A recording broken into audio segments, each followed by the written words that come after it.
My name is Katkov, and I support this message. Enjoy the show. Today, we are going to be combining our knowledge to give you the most effective and the most efficient way to study in university. It's not enough to know what anymore. Like, you have to know why. The reality is, in university, you're not going to have enough time to encounter every scenario. Yeah. So the more safe approach is, If you can increase your cognitive energy, effort goes down. Because if I do this, I'm keeping up with lecture 100%. I feel like this skill has so much return on investment. Out of everything, this one is the one that saved me the most time. A student has to get to the realization that they want to learn. And these frameworks are for people who are now in the process of wanting to learn things and they need specific advice on like where to get started or like what method to follow.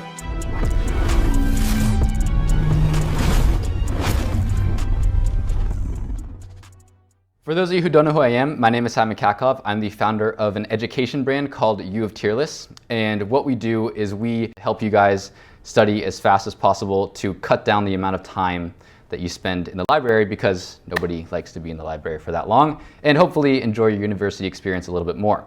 In first year, I got hit with my first terrible grade. It was a 37%. And then in the span of one semester, I was able to get my grades up to the top 4% of all first years in my program, while only studying 2 hours a day. So I went from studying 8 hours a day to 2 hours a day. On my YouTube channel, I have a series called A's in an Hour, where I am trying to now cut down my studying time from 2 hours a day to 1 hour a day. So my specialties lie in studying efficiency. I'm here today with Almer. He is the founder of an AI-powered learning software, and he also runs his own education business, which is a tutoring business. His specialties lie in studying effectiveness. My name is Almer. I run a company called Learnable, which is exactly like he said, an AI-powered learning software. And I also run a selective mentorship program for high school students to get into their dream universities. Today, we are going to be creating the world's fastest study system. We're going to go through what we both know, we're going to go through both of our frameworks, and then we're going to try to piggyback off of each other's ideas. And we're going to put it up on the board for you, the new way to learn. This is going to be, what would you say, the one way that every student should study if they want to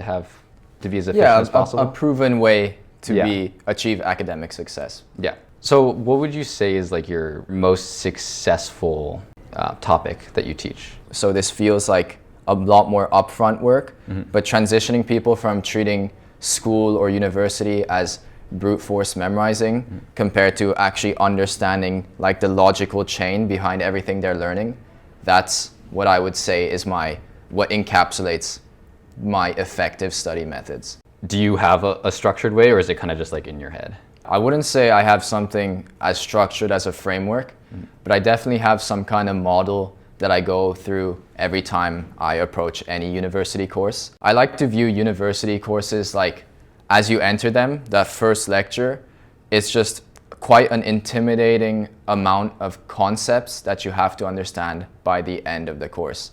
What I like to do to make sure I get to that process of understanding these concepts as quick as possible and as effective as possible, I have this learning loop that I go through countless times whenever I'm approaching a university course that gets me to understanding what I have to know for the course as quick as possible. If every paper here represented a concept that you have to know, for example, if you're in an economics course, it would be like, why is the equilibrium of supply and demand the allocative efficient position for a market? Like, that could be one concept. There's a bunch of these concepts that you have to know for a university course.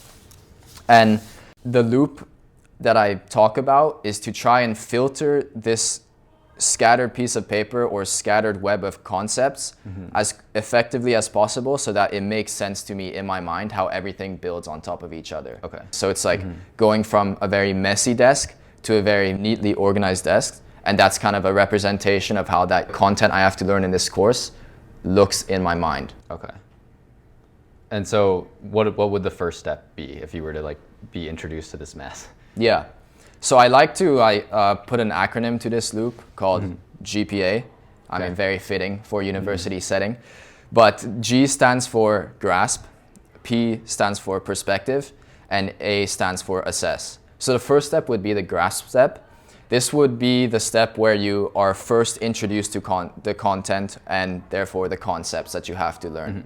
So, I mean, sticking with this economic example, it would be like opening a lecture slide for the first time and learning about supply and demand. Okay. That would be part of the grasp step. So that's where you're first introduced to the concepts. And my assessment to understanding whether I know something or whether I don't is if I'm able to say what I learned in my own words as if I'm teaching it to someone else. So I guess that's very much coming from the background of being a mentor for other people. Do you do that out loud or you just do it in your head? Yes, I actually do that out loud. I think that's super powerful because it cements that chain of reasoning that you have to go through to understanding a concept in your brain. Once you say it out loud, it sticks there forever. There's actually another benefit too.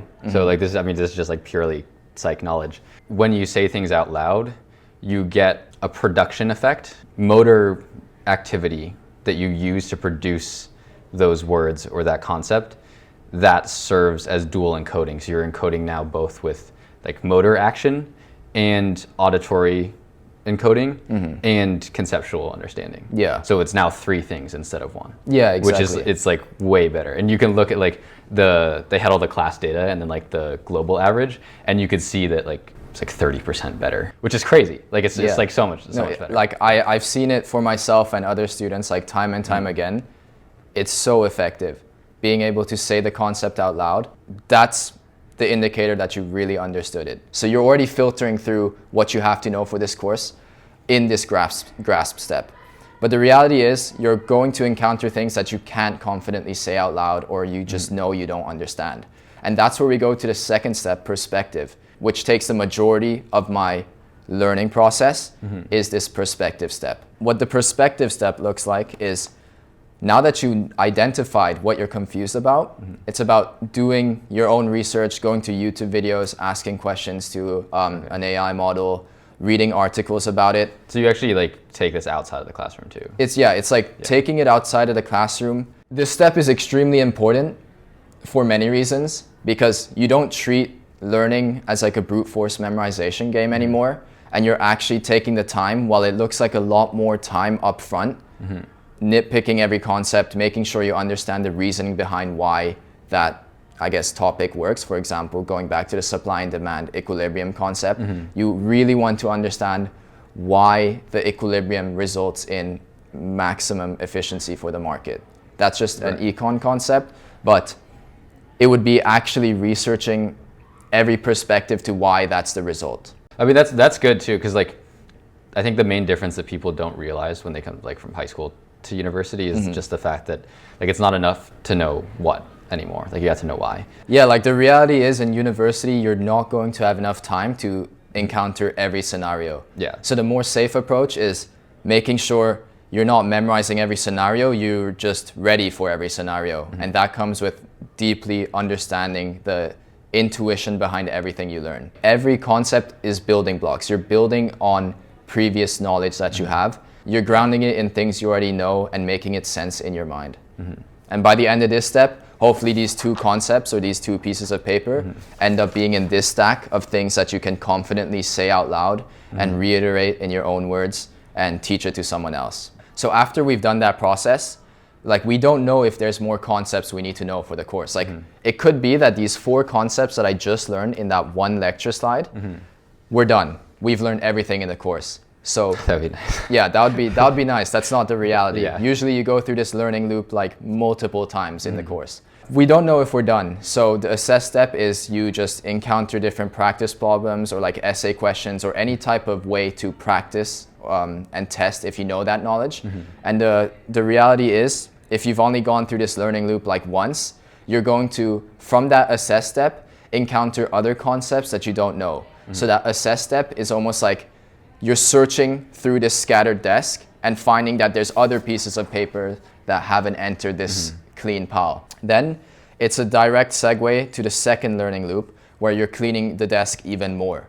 So that would be like the loop going on forever and forever until one point you stop encountering any road bumps. You don't see that there's any concept that you don't know in this assess step. And that's when you can say you're confident in the content that you have to know. And that's when I assess that I'm ready to do well in that course.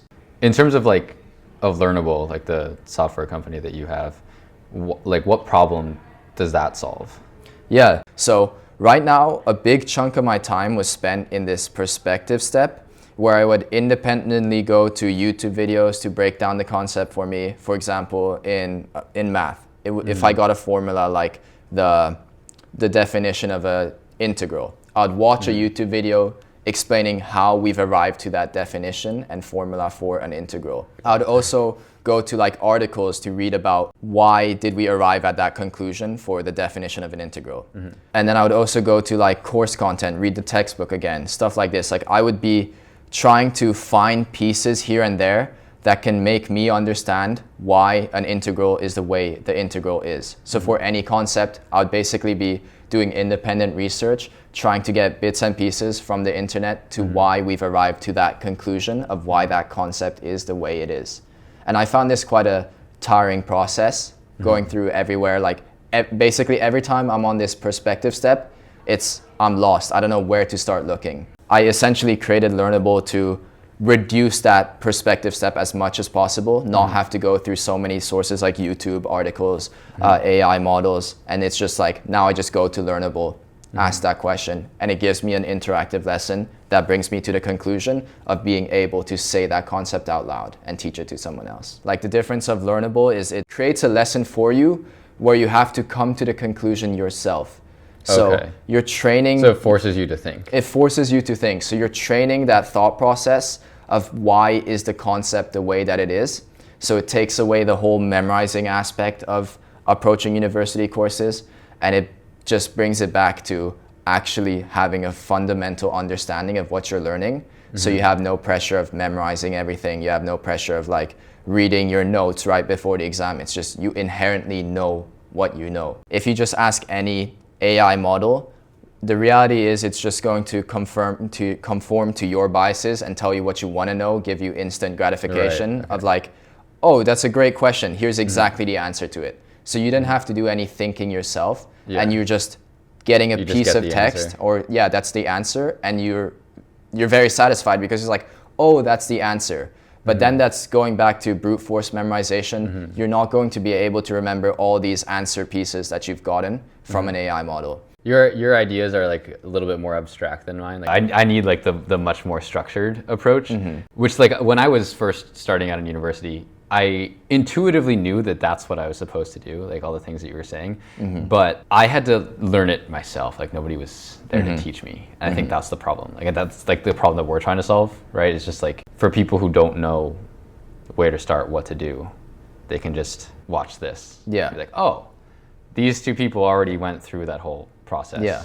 Because the goal with U of Tier List for me was to create the resource that I wanted to have in first year. When I was in first year, it sucked ass. Because I would look around the internet and nothing existed. I was how do I fix my focus? It was all these hacks or gimmicks or something like that. And I was okay, I need real, based on research, the psychology behind focusing. Now I've gotten to the point where I can do all of that work in an hour. Just because I'm doing more of the stuff that actually makes a difference. I think that's the big takeaway. Yeah. It's just do the things that actually work and do less of the stuff that you think is working because it feels easy. Yeah. But learning is not easy. Learning is hard. But you also, if you learn it, you don't have to do it for very long. Yeah. And that's the main thing. thing. I also think this abstract thinking complements very well with these frameworks, because a student has to get to the realization that they want to learn.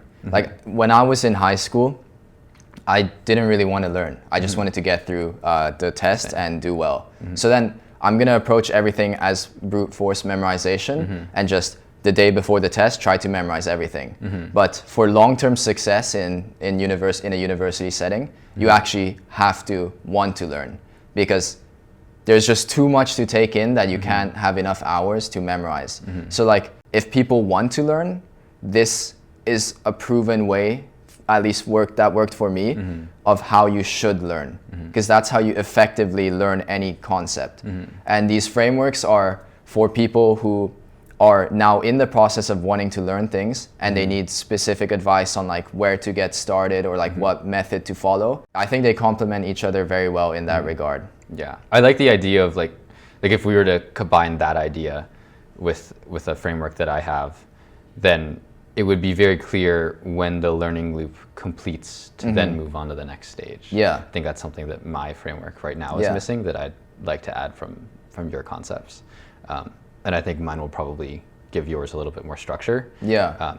Because like most of my work focuses on three main problems that every single student in university faces. And it's like the only thing I get DMs about. It's how do I get motivated to study? You need the motivation to start. You need to decrease the amount of time it takes you to actually start. And then you need to deal with burnout. It's always just decreasing those three things. For procrastination, the first thing that you do is you need to know how much energy something's going to take. Because when you don't know, if you think physiologically, like the unknown, nature out there, outside the cave, right? If I don't know, my body reverts to survival. And so it's not going to give me energy to go out there because it wants to conserve, right? So if I'm trying to do work, which is scary and unknown, why would it want to give me energy for that, right? Because it's scary. I might die, right? What happens if I use all my brain power and then a bear comes and I'm cooked, right? I'm going to get eaten. It's like I want to save some. So what do? Well, you take the assignment or whatever it is or the lecture, you break it up into much smaller chunks. Because that way it's like much easier to tell, oh, this is only going to take like 5 minutes. It'll only take 3 minutes. And it allows you to quantify how far you've actually got. Instead of going from incomplete to complete, it's now 10%, 20%, 30%, 40% complete, which is way easier to comprehend. So now you can say like, I don't need to work on project on my to-do list. It's let me do these 4 things of this project. Like let me write the intro and the thesis and then the first sentence of each body paragraph. And then I'm done for the day. It's like that tells you I completed the task. Unhappiness is literally just the difference between where you are and where you want to be. So if you are always wanting to complete the entire project, every single time you sit down to work on the project, you will always be unhappy. And you will always hate working. Because you're teaching yourself that every time you sit down, you will not complete your task. Instead of, oh, let me just break it down into like smaller chunks. Let me do these chunks. You complete the chunks. You still not finish the whole thing, but you've finished the task that you wanted to, right? And then you're happy because your expectation meets reality. And so that's one way. Then you slowly teach yourself over time, oh, wow, I can actually do this. So that's a more long-term thing of just like overcoming procrastination in the future, just as like a person who does not procrastinate. That would be how you would get there. But the thing that you can do immediately is you can just assign arbitrary deadlines to all of these different things. Over time, you slowly like want to do it more because you're approaching the deadline, right? So this is like assignment deadline comes up, but there's a line of perceived importance that you have to meet in order to start working. And so if that line is here and you only crossed it like here, like 2 days before, you're in trouble. And so if you assign more deadlines, then you spend way more time above this line because each one is like its own little spike. And it's just much easier to do it that way. And way less scary, and you can quantify it. So that's overcoming procrastination. Overcoming the burnout, I have this thing called the burnout equation, which I'm actually going to write on the board right now, just so people can understand what it is. So burnout equals the number of hours times the perceived effort over the results. And all of this minus 1. So you can actually get, so like, let's say I have like really high hours in effort and very low results, then it's going to be a positive number, right? It's a very high number. But if I decrease the hours, I increase the results, then if let's say it was like 0.1, right, the total value of this, then I'm in negative burnout. And so I'm getting more done than I'm perceiving to be working for. That's how you build momentum. That's momentum. I call it reverse snowballing. So like if you were to take the biggest project and try to like the bigger project and try to push it up this hill, over time, snow gets left on the ground here and the ball becomes smaller. And so it's less strenuous to push a smaller ball up a steeper hill. Like it might seem like the same amount of effort, but it's still easier than starting with the smaller ball and then ending with a big ball when it's right here, right? So that's then you're really in trouble. So that's like the equation that I came up with for burnout. Wait, so you would want to get the most negative number? Yeah, ideally. So it can only go to like -1. Like if this was Yeah. 0 Yeah. and this was Like if results was infinite Yeah. and your hours and effort was 0, yeah. this would be -1. Yeah, and you can quantify it however you want. Like I usually will just say like the number of hours is like how long I expect it to take. The most it can be is -1, and that would be like You can just infinitely momentum. go. Yeah, I would say like as long as it's negative, you're in a good place. Right. Right. So like the idea is to decrease the total number of hours and the perceived effort, and you can do that by doing the things that actually work. So like the 80-20 rule. Instead of doing the 20%, 80% of the time, and then the rest of it 20% of the time, just do 100% of your time spending that on the 20% that works. Yeah. Because it is never worth your time to do something that's less effective. Yeah, yeah. So that's why like to me it doesn't make sense to study any other way than the way you're going to be tested on an exam, which is practice questions. Right? So like it's all about how can I get to the practice question as fast as possible. Yeah. And so that kind of goes through your learning loop, which is The grasp. The grasp, yeah. So if it's like it's how quickly can I grasp? Yeah. So I can even like if you're like G, you start here, you go to P, and then you have A here, right? That's your learning loop. It's how fast can I make it to P? So like even in just taking in, I can already think of many things that you can do. Yeah. There's mental priming, speed reading, and that sort of thing. Like Exactly. and improving attention just like off of the bat, being able to focus. Yeah. Right. Those are all things that you can manipulate to get to this. Yeah, you can realistically speed Yeah. up every step Exactly. so much by knowing these frameworks. Yeah. That's my specialty. Is Exactly, just yeah. I speeding mean- things up. I mean, yeah, the whole point of Learnable is to speed up that P step. Yeah. But every step could be Yeah. sped up tremendously, and you could be going through these learning loops so quick Yeah. that, like, let's say there's no magic number, but let's say 50 learning loops and you understand a university course. Yeah. It's like you could get to 50 learning loops so quickly. Yeah, That's yeah. like the goal here. Yeah, and also decreasing the effort that you have, that increases total energy, which means you can sustain it for longer. So the goal is to do something that's harder for longer than you previously could do something easier for. And that's how you get like not just going from the same amount in less time, but like the goal is to get more done in less time. Can I challenge you on this burnout equation? Yeah. The thing is, like, results, your perceived results is often directly proportional to the effort that you put in. Because like the more effort you put in, the more rewarding that it's going to feel. Because Not always though. Okay. If you think of a flow state, right? So the average knowledge worker, they've done a lot of studies on this, but the average knowledge worker in a flow state can work up to 500% faster, and they perceive it to be easier than working at a regular Okay. pace. But I mean, maybe it's just me, but I leave flow states thinking Yeah. that I've worked very hard. I don't leave Yeah. it like, Yeah, I yeah. worked very little. I think I put a lot of effort right now in that period of working, but I was in a flow state, so I could get through that effort very easily. Okay, so I guess there's like a little bit of miscommunication in the meaning of it. So in terms of effort, to me, that's effort while you're doing the task. Okay, I see. So it's like how long can you do something and how much does it suck while you're doing Right, it? okay. Not like how much did it feel like you did when you Right. did it, right? Because like if you do something really hard but it felt easy while you're doing it, it's not not that effort. bad, right? You're Yeah. just like, oh, that wasn't that bad, right? When you're doing it, it's how long can you do something that's really hard without a reward. So that to me is like the measure of intelligence. Is like intelligence is kind of just like I guess it would be like a measurement of time, for like in terms of my definition. It's like how long can you do something without getting a reward and still associate it with the reward.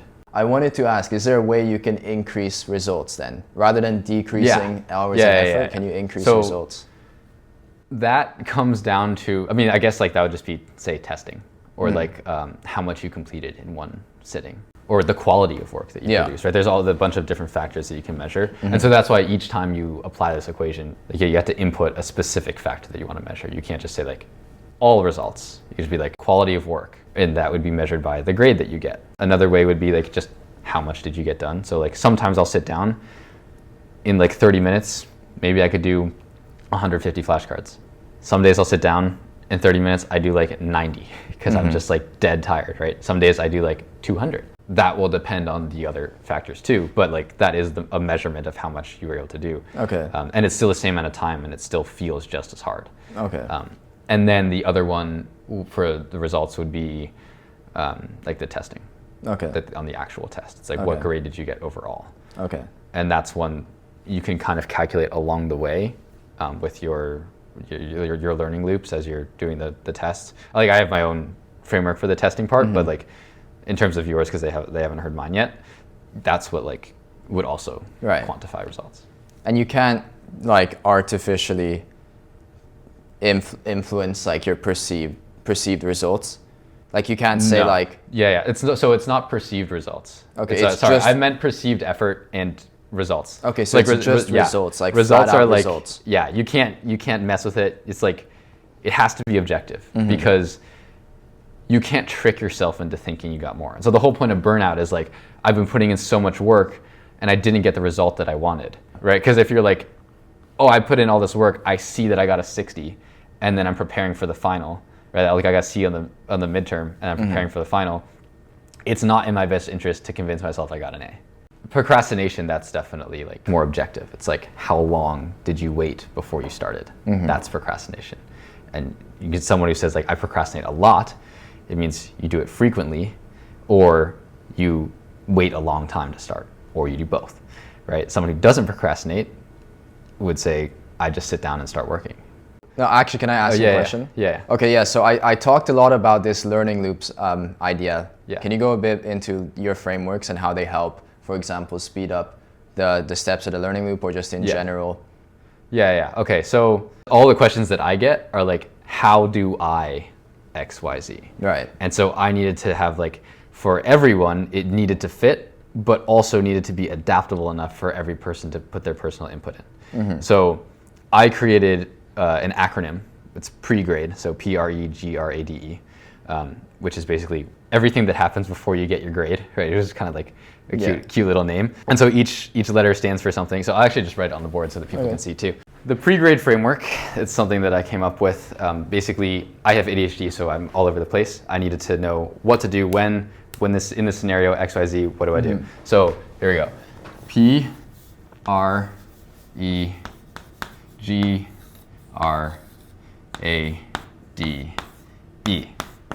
Boom, pre-grade. All right, the first one is prepare and prime. Yeah, this is like everything that you do before lecture.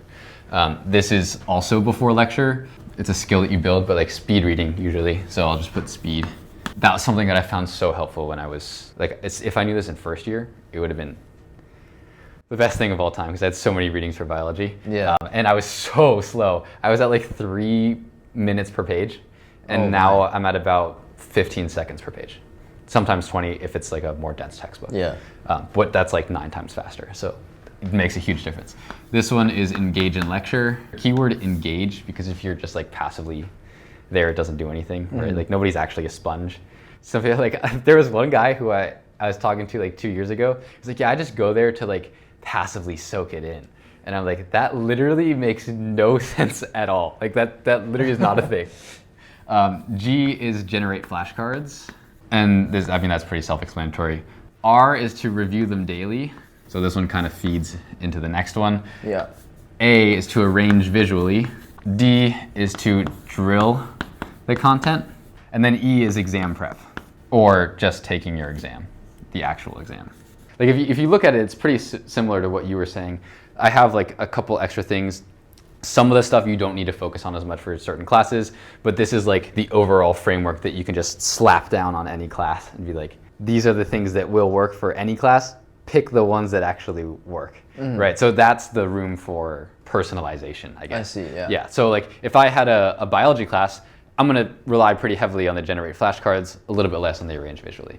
But if I had something that was more conceptual like chemistry, it's gonna be a lot more like arrange visually, way fewer flashcards, a lot more practice questions, which would be like in the drill content part. So prepare and prime, that's speed reading. For the purposes of this video, I'll also explain how to speed read. So like a very basic idea. Let's say you had a paragraph like this, some words. There's 2 things that your eyes do. One is called a fixation, which is just my eyes here. One is called a saccade, which is the transition from one point to the next. So the idea is to decrease the number of both. So if you're a normal reader, you're going to be like, blah, blah, blah, blah, blah, blah, blah, blah, blah, blah. Slow, boring. So the idea now is to decrease how many times your eyes move. So the first thing I recommend people do is they cut out this part right here so that you never look at the end of the page. Yeah. And then over time, your peripheral can take in more and more. So your peripheral is incredibly strong. Funny thing too is eye health matters so much. You have to remember to blink, because when your eyes get dry, they get tired faster. And I've experienced, like, you get so fatigued. It's just ridiculous. A really good thing about this is it forces you to pay attention. Attention is the thing that gets the stimulus into short-term memory or working memory. So if you don't have attention, you're not going to take in anything in. That's why when we read slowly and passively, we don't take a lot in. So it forces you, now you have to pay attention because you're actually working for it. Another thing is you cannot go backwards, because this teaches your brain that it's okay to miss details on the first time, and so it won't pay attention. So if you stop it from doing, like when you're training, you read to the bottom of the page. If you don't understand it, you read the whole thing again. You never stop in the middle of the page. So one word at a time is just one. Let's say there were like 2 words here, you look in between. If there are 3 words, 2, 3, you look at the middle one. If there are 4 words, you look here. If there are 5 words, 2, 3, 4, 5, you look here. And then at that point, you're probably just reading like one. Right. After this, you start reading in between the lines. So you go here and here, and then here and here. So you don't do 2, like these 2, and then these 2, and then these 2. You like these 2, these 2, these 2, these 2. Okay, I see. Like that's the intermediate. And then you will go these 2, these 2, these 2. Yeah. After that, you go diagonally across like that. Very weird. And you would think that your brain does not understand, but it does, and it's so cool. And I actually understand more doing this than I do reading normally. What I do now, I don't even do that. I've gotten to the point where, depending on how wide the screen is, so if I'm reading on my monitor, I might have to do this, but the ratio is it's about here. So if I'm doing a normal page, like if I were just to open a book, right? A book with a page that's about this, like the paragraph is about that, I will literally just go down the page. And that's how it's like 15 seconds. And you've trained yourself to the point where each sentence you can see the entire length. I see. Of the, like, I can see everything. Yeah, it's really cool. If I'm really, that really actually tired, sounds really cool. Yeah, it's awesome. If I'm really tired, then I will zigzag from line to line around the center point. I feel like this skill has so much return on investment. Oh yeah, like you can out just of learn much everything, quicker. this one is the one that has saved me the most time. Yeah. By far. Everything else I kind of sort of did. This is the one that was just a completely new skill, and I took a gamble, and I was like, people say conflicting things. Maybe it works, maybe it doesn't. Oh, you're speed reading, like you're not going to take in all the information, you're not going to remember it. I remember it better now. Yeah. So whatever they say, like I don't care what you say on the internet, like I know it works for me, that's why I do it, and it gets me good grades in school, so can't argue with that. It's hard results. Results. Boom. So that's speed reading in a nutshell. There's several other things you do too, like with the prepare and prime. That also kind of feeds into the speed reading. So let's say this was a whole book, right? I would read the cover, front cover, back cover first. You need to know what's in it. I read the first sentence of the first chapter, the last sentence of the first chapter, then the first chapter, then the last chapter. So I know how it ends. And if you're reading for fun, I wouldn't do that. I was just gonna say, like, maybe you should enjoy reading. Yeah. So if you're reading for fun, I usually just do the down the middle. Okay, yeah. Or like the zigzag, because I'm usually reading for fun later at night. Yeah. But even that, I read like last week, I think I just picked up a book. It was like 240 pages. It took me 65 minutes. Sometimes I'll like kind of zone out and start reading passively, and then I'll be like, well, I didn't take anything in, and have to like snap back to reality. How long did it take you to get to that point with this skill? Of active practicing, you could probably do it in about a month. I see, okay. I took about 4 months because I was like intermittently practicing. I got to the point where I could read 2 lines at a time. I was like, oh, that's good enough for now. And then like a month later, I was like, I want to get faster. Yeah. So I go down the page I know some techniques where they literally just go diagonally across the entire page. They just go like whoosh, whoosh, whoosh, whoosh, which is cool. But for me, I need like it's too much movement for my eyes to see. It's harder for me to read diagonally than it is for me to read down the page. And if it's the same number of saccades, right, it's just one, then to me it doesn't really make much of a difference. So like in terms of the priming, the reason you read the first and last sentence, just so you know what happens in the chapter.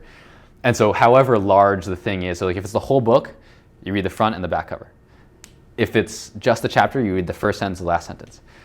Sometimes it's not the first sentence with a research paper. The topic sentence will be like the third sentence, sometimes the fourth sentence. So you have to look for it. But that's the one that will tell you everything that's going to be said. Yeah. And that makes it so much easier. Yeah. So at least if you forget the details, you're like, oh, that chapter was about that thing. And most of the time too, I will, after the end of like a chapter or get to a breaking point, I will just ask myself, repeat what you learned.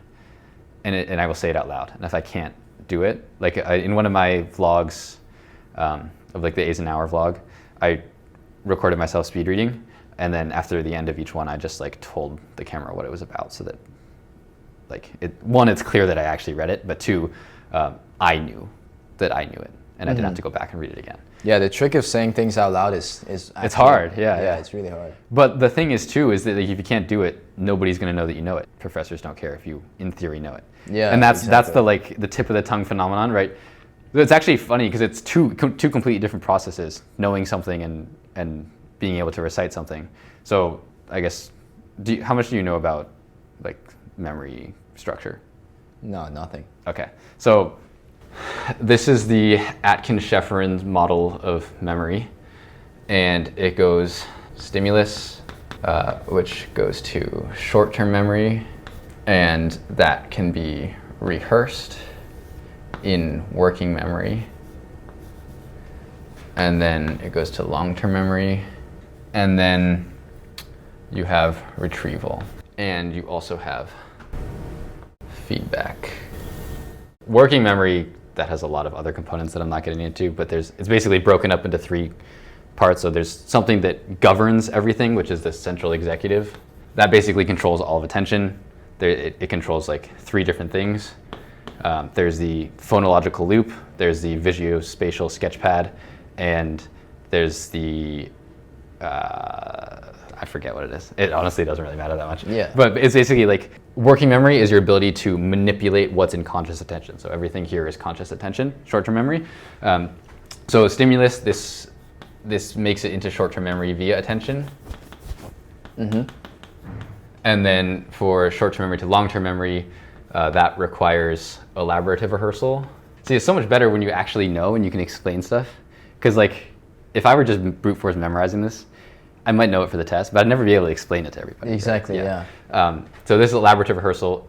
Keeping something in short-term memory is maintenance rehearsal. So this whole process here is encoding, and then the retrieval is like a whole separate process. And this is active reconstruction. You know that memory isn't like a videotape that you just play, right? It's like hard to, like it takes effort to bring it to conscious attention. Yeah, it takes effort to even play it. Yeah. The funny thing is, at every single stage of this, memory is fallible and malleable, which basically means you can fuck it up.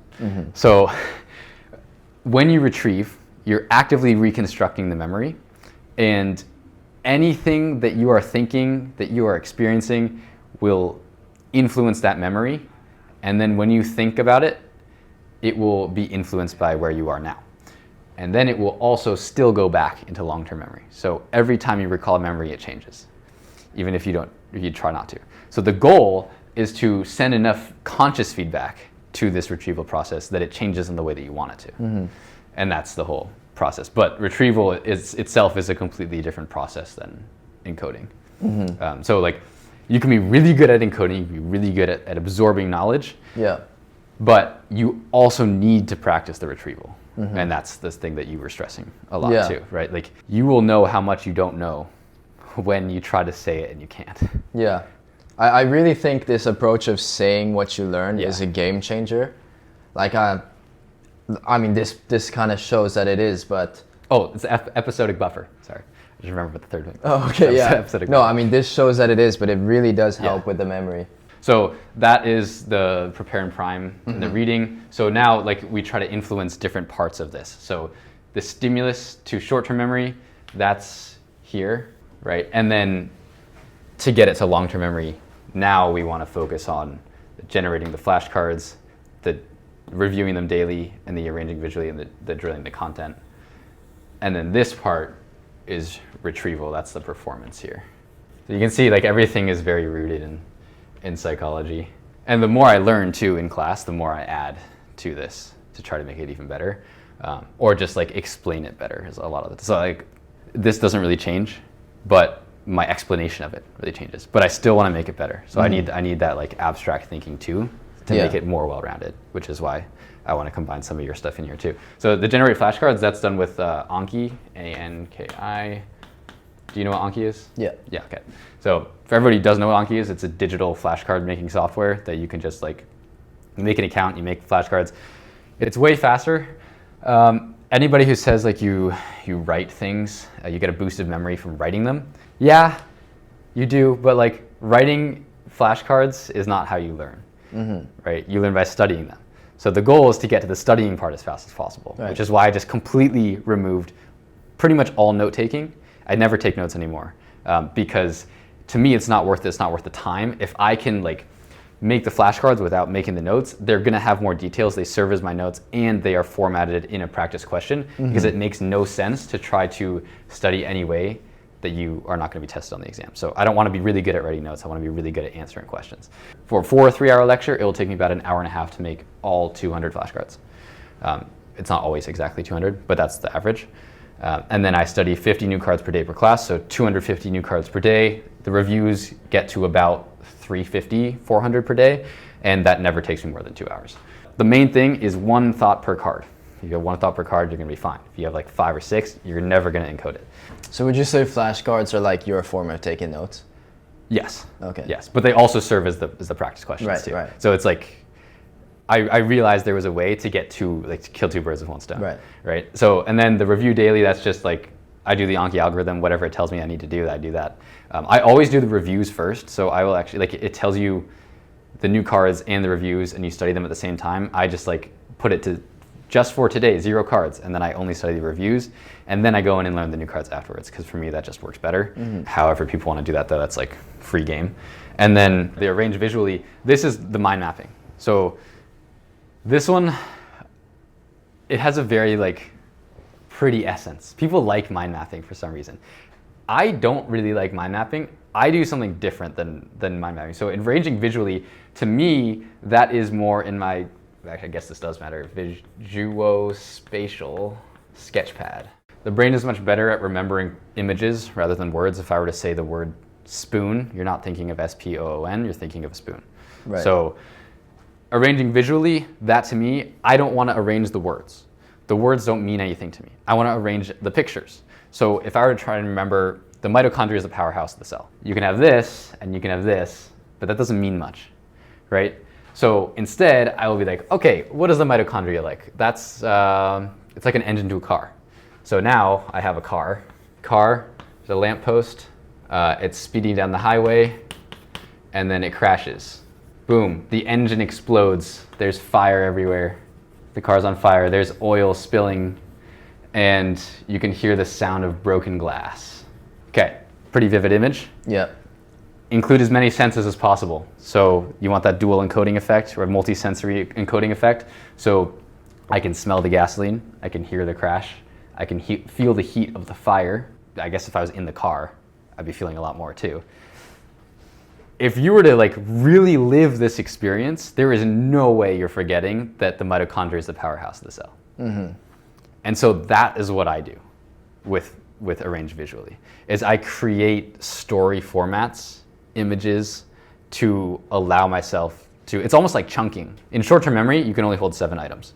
So if I combine them, if you think of a phone number, right, it's 10 digits long, but if you say like the 3 digits, 4 digits, which is actually why they did that, people can remember it. Because it's chunking, you're only remembering 3 things instead of 10. So this, if I were to remember everything about the cell, like the mitochondria is the powerhouse of the cell, it's an organelle, and it's in animal and plant cells.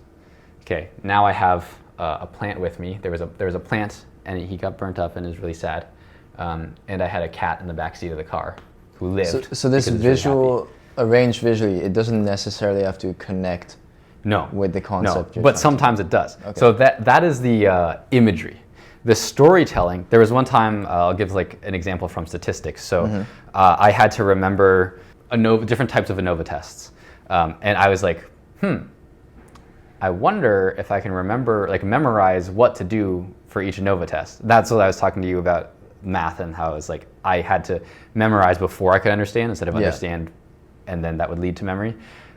Just because like it wasn't my strongest suit back then, but I would essentially create a story. So like it would be like start with Z test or like T test, and it was like a zebra, so Z test, and he was on a train, like okay, going fast, and then there was a tunnel, and then he ended up like getting decapitated at the end. But that was like the story that I remembered, and it wasn't just this, like it wasn't just that, like one incident. It was a full story about like a family of zebras by the end. These are some Well, okay, yeah. traumatic You're thinking like, stories. oh, it's traumatic, right? But the thing is, it needs to be salient. It needs to Okay. be attention grabbing. If it's not attention grabbing, you're not going to remember it. Emotions, when they're combined with memory, they make it more likely that you remember it. They do not make it more accurate. Yeah. So your goal is to make it so vivid that it's accurate and emotional that you remember it. I see. There's two components to that. With storytelling, there was a, like, do you know what the OSPAN test is? Okay, the OSPAN test is a test of working memory. It gives you a math problem, fairly simple, but like enough to where you have to think about it. And then it gives you a word to remember. So it goes math problem, word, math problem, word, math problem, word, all the way up to try to have you remember 8 words. The one that most people take is out of 75. There's also versions out of 60. I took the out of 61. I took it twice. Last year, I got 41 out of 60. The average was 43. This year, and you have to get 85% on the math to be correct. This year, I got 60 out of 60 and 98.5% of the math. So I think I just like got one wrong. It really shows you that like training working memory improves your working memory. And working memory is directly related to IQ and fluid intelligence, which is essentially creativity, but that's debated. I can't definitively say training working memory makes you smarter or more creative, but it does clearly improve working memory. And that actually felt really easy. So like before I got to like 6 out of 8 items that I could hold in memory. I could have gone easily up to like 12, 14 because for each one, I added that word to the story as I was going through, and it's a test, so you have to do it quickly. So it was like road, queen, like crown, cheek, frog, something like that. And I was just adding words like, okay, there was like, I walked down the road and there was a queen with a crown and there's a frog that jumped on her head and then she freaked out and then she got slapped in the cheek by the king. Like, it's just like, you get really fast at it. Yeah. So now I can hold like 14 items in working memory without forgetting them at all. And the more you can hold, the more time you have to create the story before it decays. So if you don't rehearse, it decays. It never makes it to long-term memory. That's why things make sense when people explain it to us. All of this is making sense to you right now. I'm sure that if you didn't practice learning this stuff, you go out of here, you're gonna forget most of it. Yeah.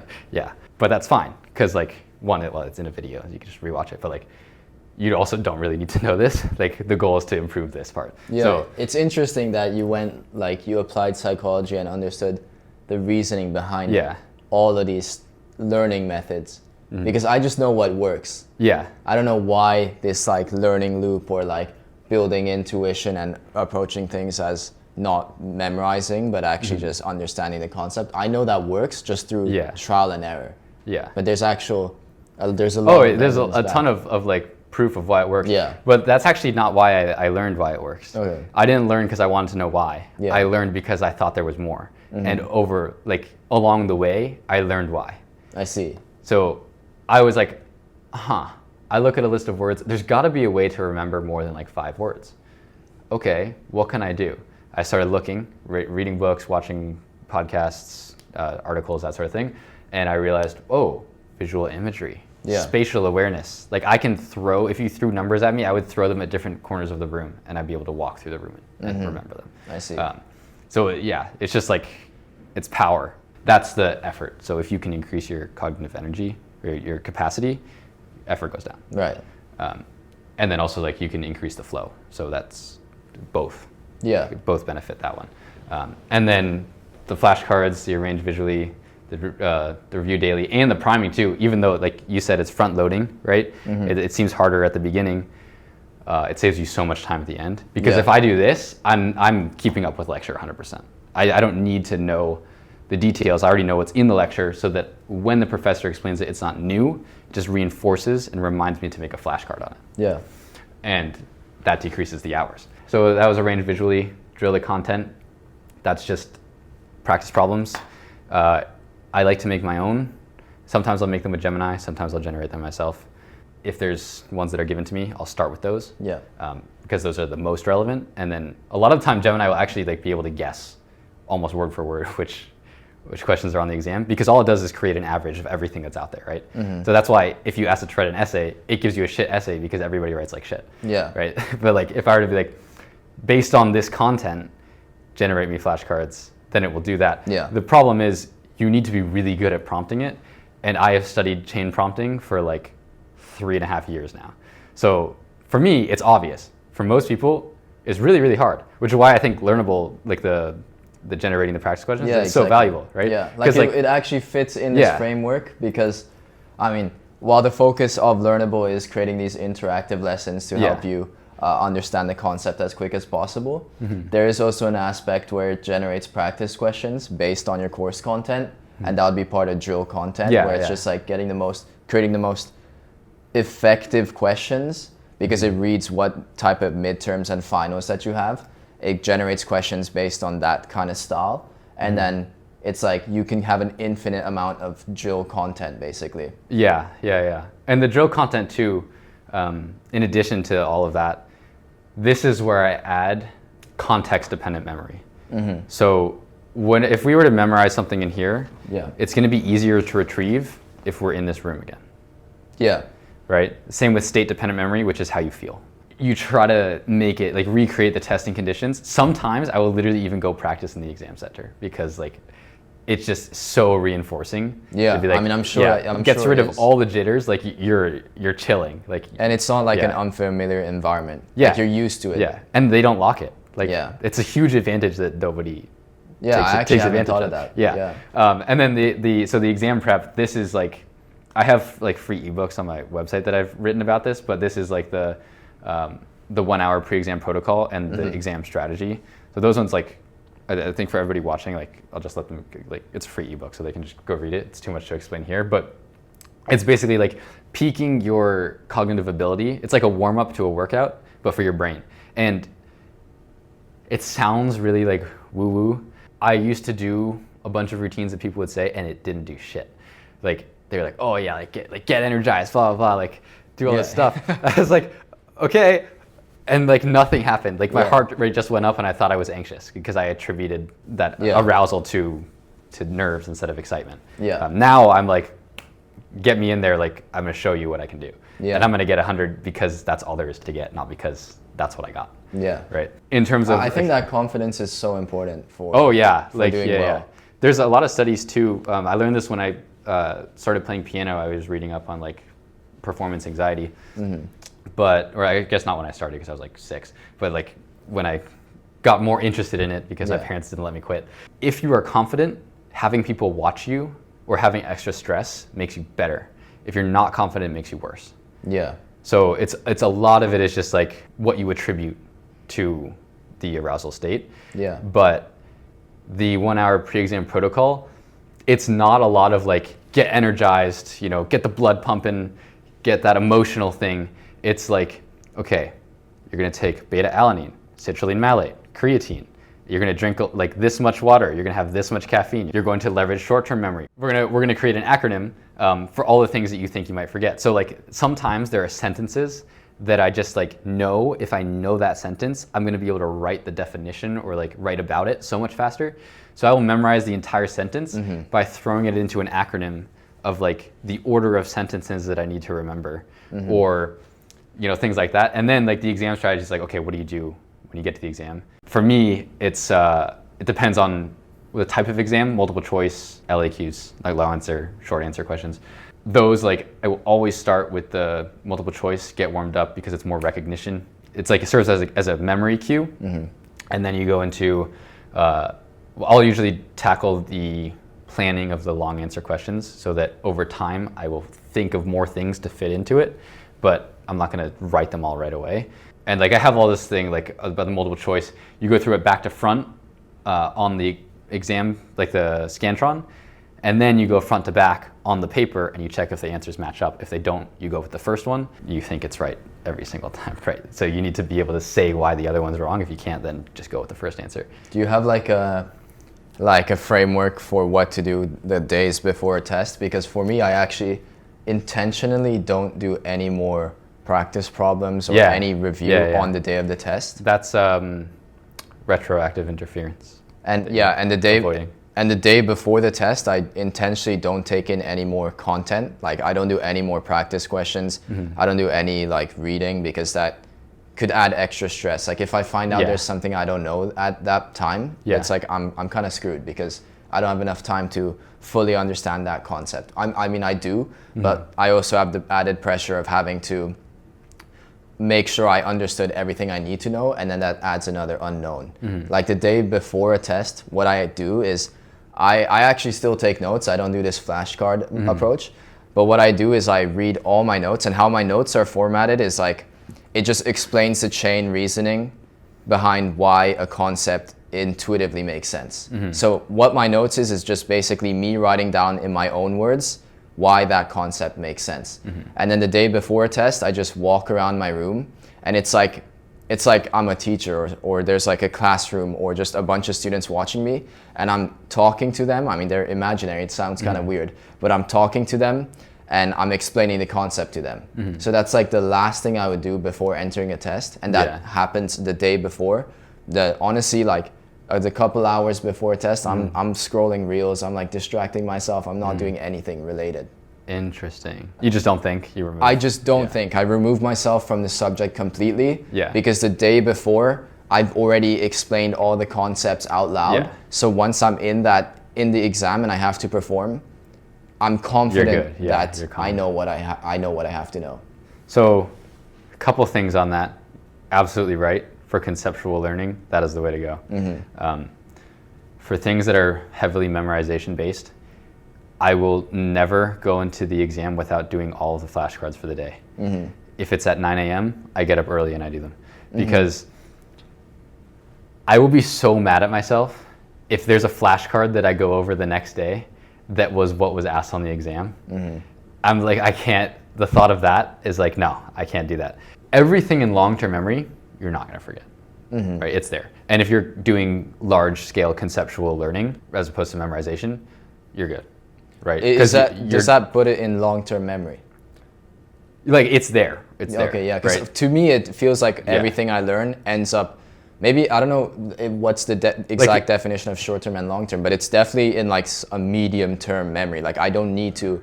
Well, so anything above, I think it's 2 minutes is short-term. Okay, then it's definitely in long-term memory. Like 20 minutes, different papers define it differently, but 20 minutes is for sure long-term memory. Okay, yeah. You could say like mature versus new long-term memories. I see, yeah. Right? So everything that if you can use it and you've been using it, it's long-term memory, it's not going anywhere, right? You remove yourself, you're gonna be calm when you go into the exam.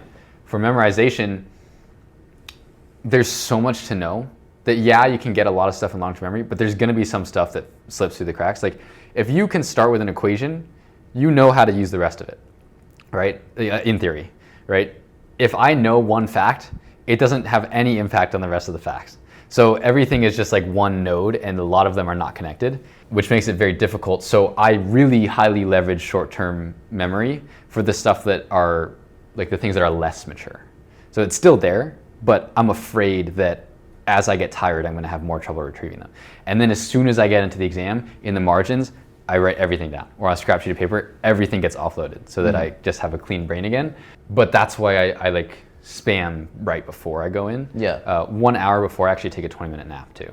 So Oh, I do the same. yeah, that like completely just like shuts down any overhead stress, and I'm like good to go. A lot of the time I'll run to the exam center because it gets me like more pumped up. That's like the only thing that is like, yeah, but also sometimes I'm like late, so that's why I run.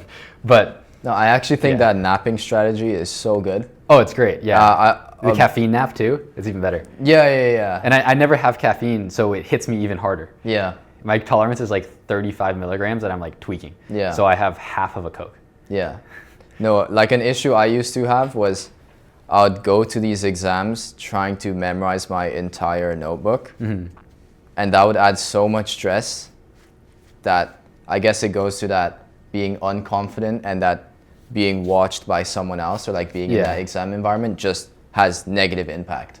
Yeah. Now, like just doing this nap, it's like even telling yourself like I know the content so well that I can take a nap right now. Mm-hmm. And to me, that makes me think when I enter the test, like I'm very confident, and that added pressure actually increases my performance most of the time. Yeah, that makes sense. I mean, it completely aligns with all of this too. Yeah. I think it's just like for the memorization, there's always some gray area. Yeah. Right. The thing with cues is like every part of a large concept will serve as a cue for the rest of the concept. With memorization, there isn't really a cue for each thing. Like you can kind of think of like, oh, all of these facts fit into one larger concept, like one lecture, but you're not going to remember things by lecture. You're going to remember things by like meaning. I can barely, like when they're asking, because I have accommodations and they're asking me like, are these your accommodations? Are these correct? Are you sure? Like, you know that we are in control of the clock, blah, blah, blah. And I'm just sitting there like, yeah, and like trying to like rehearse all this stuff.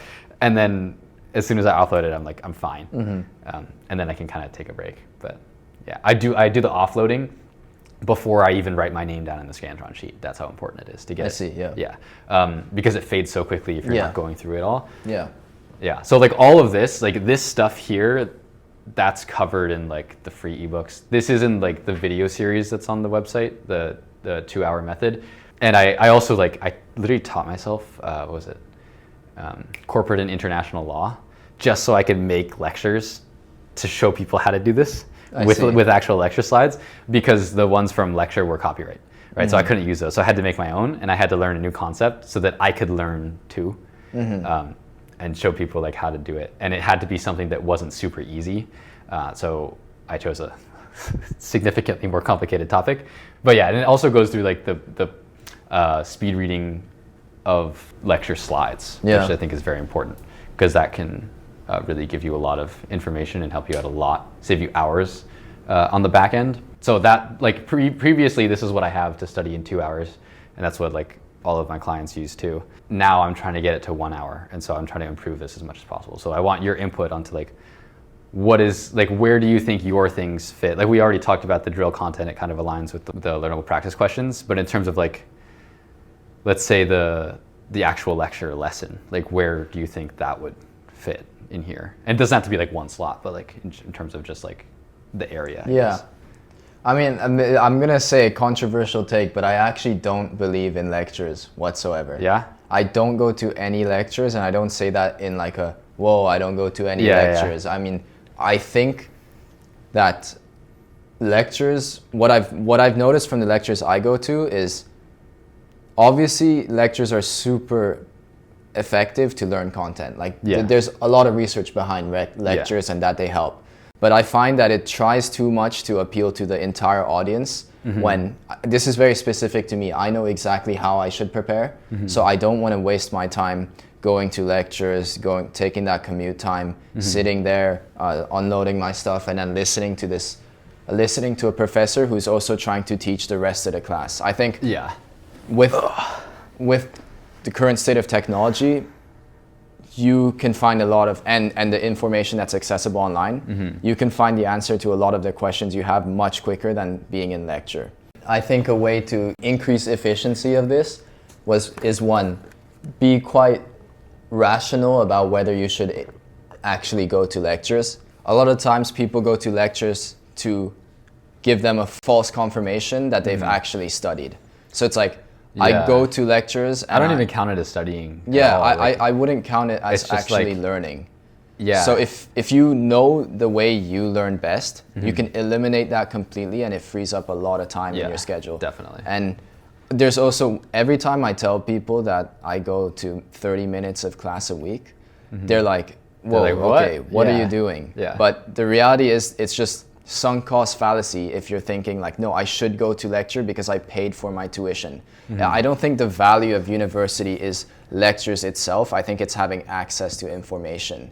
And that can happen through other I U think of T. it's also like somebody's telling you what to do. Well, I think there's a lot of value to being in a university, but I A lot think of it's networking too. yeah, a lot of it is networking. But I don't think it's appropriate to say, oh, because I paid my tuition, I should go to every lecture. That's not a Yeah. rational way to view it. It's funny. I used to say that. Yeah. Like I used No, to be like everyone says that. every class is worth like $200. Yeah, that's a thought process everyone has, but that's not how the value of the tuition should be assigned. Yeah. Like if you rationally know that you study faster on your own, or maybe in like a small group of friends that you study very effectively together, you don't need to go to these lectures to learn. Like I actually don't find it effective for myself, and that's a way I've reduced my studying hours drastically. Yeah. It's a bit boring because you don't have much social interaction in lectures, but the free time that you've been given by skipping these lectures, you can put that to socializing outside. Yeah. So that's what I do. With the rest of the pre-grade framework, I mean, like you said, you don't have to go through all these steps. It's really context dependent. If you just focus on one of them that you should do very well, that could cut down time significantly. Like if you're committed to flashcards, commit to flashcards. Make sure you do that very well. That's where I started. I started with Anki. Yeah. I didn't know how to prepare in prime, didn't know how to speed read. I was not very engaged in lecture, but I got really good at flashcards. Yeah. And that alone cut down like half of my study time. Yeah, I think it's just focusing on which step is the most effective for that course, doubling down on it, that could reduce your time of studying. I would say speed reading and flashcards out of this are the things that most people could work on and improve a lot really fast. If you were to only do one thing ever to prepare for the exam, it would by far be drill the content with practice questions. Yeah. But most people already know how to do that. Yeah. So that's why I don't stress that one as much. It's just like, okay, now that you're here, like people know how to answer questions. But there's also something that I call the 3 3s for that, which is, I didn't explain it there, but that's my way of knowing, like I know it so well I can't get it wrong, right? That thing I was telling you about. So I won't even start practice questions until I can answer all the questions from lecture that I saw that were solved. Yeah. That's one of the reasons I go to lecture, is just like to see how they solve the question. Yeah. And not so that I understand the concept, but so that I can try to replicate it. Because if I can't replicate it, I have no right to go try new problems. Yeah. Right? If I can't do what was already shown to me, then I can't apply it at all. I actually had that problem of like, oh, well, what if I'm missing out in lecture because there's going to be an explanation that I miss? Yeah. I tried to solve that with Learnable. I'm not going to say that it's like 100% a solution, but on Learnable, you can just upload all your course content and it'll see like what examples your professors likes to use, like how they like to explain the content, and Learnable will adapt, the AI will adapt to that teaching style. So that's how I try to. Interesting. Yeah. I've never had it like adapt to your specific course, you know? Like, it will tell you, oh, this is how your professor explains it. I'm going to explain it like this. Yeah, because usually I have to force it to adapt. Yeah. Right? And that's like super cumbersome. Yeah, so It it just tries takes to forever. get super course specific by the more content you upload to Learnable, the more the AI gets trained on that course. So it's like trying to take your professor outside of lectures and just having them there all the time. That's kind of how I envision it, to make the most effective study platform. So I think that helps with a bunch of these steps actually. Yeah, I think it's interesting that you're talking about not going to lecture. What I find that's valuable about lecture is just like I've had a few videos that talk about environment and like you are a much smaller system than the environment, and so you're never going to influence the environment as much as it influences you. And so that's why I go, is because it puts me in the place to make flashcards mentally. I don't need to be there to take in the information. I actually do better if I sit in my office and like focus on what I'm looking at.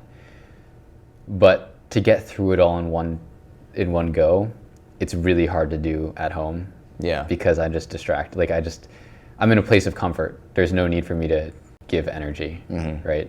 My office is completely separate from my room. I can't study in my room. Like the only thing I do there is sleep. It's good, but I spend a lot of time there, and so I get location fatigue.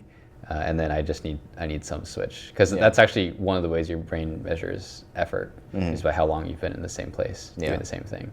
So that's pretty interesting that you don't go to lecture. I usually skip lectures if they're recorded and if they're late at night. So I have one from 6 to 9 and it's recorded, and so I never go because I can make 200 flashcards in an hour and a half for that class, and it's 3 hours long. So I'm literally working twice as fast. Yeah. And probably doing it better. Yeah. So there's no Yeah, I mean, and if I don't understand, I just watch the recording. Yeah, I mean, speaking about environment, I honestly don't think I'm that disciplined when it comes to working really hard on school. So, well, you're an entrepreneur. Yeah, I like building things like Learnable or like working on my tutoring business. So when I go to this environment of lecture, there's so many distractions. Like I can talk to my friends, I can just, watch YouTube. I don't know. Like there's so many distractions. So while you say that environment is conducive for you to make flashcards, that environment for me is. Oh, it's because I don't sit with my friends. Oh, okay, yeah. Well, yeah, I get super tired. So for me, it's better if I'm just in a library. Well, you know, it's funny. The central executive that's responsible for blocking out distractions. So the stronger it is, the more distractions you can block out. But it does not matter because it still requires energy. And so if you just remove the distractions, you'll find that you don't have to block them out. Yeah. You can spend so much more energy actually doing the thing. So I'll usually just like sit in the back of the class. I like almost never talk to people. It's like it's people are like, oh my god, so like you have no social life. But like I mean, I'm also like on the rowing team, so that's like most of the people I talk to, and then like through other connections too. Obviously. Yeah, like another big argument for lectures is the social life. Like I don't think that's where you. That's not where you social. Yeah, that's and not in where the you library should be too. social. People in the library, they're like, oh yeah, I go there to like study with my friends. I'm like, so do you go to study or do you go to see your friends? Yeah. Because like you can't do both. And like my argument for that is, if you want to study, study. If you want to talk to your friends, talk to your friends. But you wouldn't want to talk to your friend. Like you don't want to hang out with your friends in the library. That's boring. And you don't want to do your work when your friends are there because that makes you a bad friend. It means your attention's split. And there's no such thing as multitasking. Yeah. I remember, I think it was Tony Robbins, like at some live event. He had people write up on the board. Like, oh, you went to a Tony Robbins live event? No, I didn't go. I just watched one of his recordings. Okay, Yeah. So he had people write down, multitasking doesn't exist. Now I really understand. If you timed how long people did it, it took them like 6 seconds or something. Then he was like, all right, now write the same things, but the first letter of the first sentence, the second letter of the first letter of the second sentence, the second letter of the first sentence, the second letter of the second sentence. See how long it takes you. After like 35 seconds, he's like, is anybody even close? And everybody's like, no. You can multitask, but it's slower. Well, it's actually not multitasking, it's task switching. But it's slower and you lose your progress every time you go. You have to spend energy to get back, to remember where you were. And so that's incredibly inefficient. So like the people that are like, oh, I study while I'm watching TV in the background, I'm like, how? Like, no, like it just does not, it's not a thing. Like you study while distracted. Yeah, I actually just want to put some emphasis on why, I guess, I focus, I don't want to speak on your behalf, but why I focus on getting this study effectively method locked down, like cemented in my brain, is because I like to view university as one of the lowest risk years of your life. Yeah, you have for sure so much opportunity here to network with people, to build your own projects. Like the reality is, it's the moment in your life where you have the most amount of independence with a combination of freedom. Like obviously you're more independent maybe later when you have a stable source of income, but right now you're not living with your parents probably, and you have a lot of freedom. So with that, there's a very low risk in these years. You should just try as many things out. So that's why I want to reduce the amount of time I spend on academics or university as much as possible, so that I can enjoy this environment of being with other ambitious students, but not have to think back of the 4 years when I graduate like, oh, all I did was study and I got a good grade. I just want to make sure that I feel very fulfilled socially. I feel very fulfilled, I guess, professionally with like projects, and then I also feel very fulfilled academically. And that's why I'm so invested in trying to create tools like Learnable to reduce my study time or understand these kind of concepts. Too, yeah. But like at first it was like, at first I needed to survive. So I was in survival mode. I was like, if I can't focus, I will never learn to learn faster. So I had to focus first. And then it was like, okay, how can I learn faster so that I can do the amount of work that's required in the day, like just complete it in general, because I was having trouble even completing it. And then it was like, okay, how can I now have a life too? Yeah, exactly. And it's funny because like the only thing that got me to care about school was helping other people. Because until then, I just cared about the grade. I just wanted to pass. I just wanted to like do decent, right? Until I really had a reason to know all of the concepts on a level that was like beyond the classroom that I would actually carry into life, I didn't care about school. Yeah. Right? Like, but then I realized, oh my gosh, I need to know, not just so I can teach people this stuff, but like so that I can know how to teach people this stuff. Yeah. And learn faster. So it was like a reinforcing snowball that just like kind of flew down the mountain. And it's like all the stuff on uoftearless.com is like all things that I made to solve a problem that I had. Yeah. And I think this process of learning how to learn best, or in general, learning how to learn, is a very daunting journey to go on. I'm not saying like I've figured it out. Like I'm still on this journey. So hard. But the returns of it is so high, because as you go on this journey of learning how to learn and trying to make it more efficient and effective, you save hours in your day to create a more fulfilling life. That's how I view it. So it's like, while this journey is extremely daunting, it creates a lot of space for you throughout your academic journey. It also, it gives you something that nobody can take away, which is education. Like no matter what happens to you, you're never starting over, because you have more tools now. Yeah. In terms of like putting this together, I guess, because we're kind of like running low on time, how would you fit your things in? Where would you say that they go? I think it will fit into this system because it gives people, I guess, like a North Star of how I want to learn. How can I learn how to learn? What's the best way? And this is like on the way, on that North Star, on that journey of learning how to learn.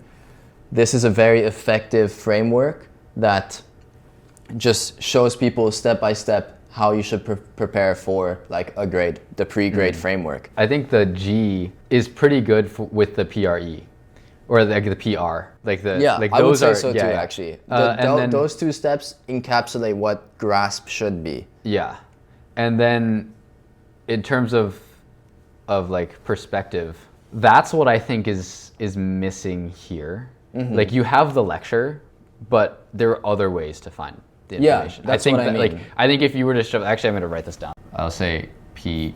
Yeah. This is like E plus.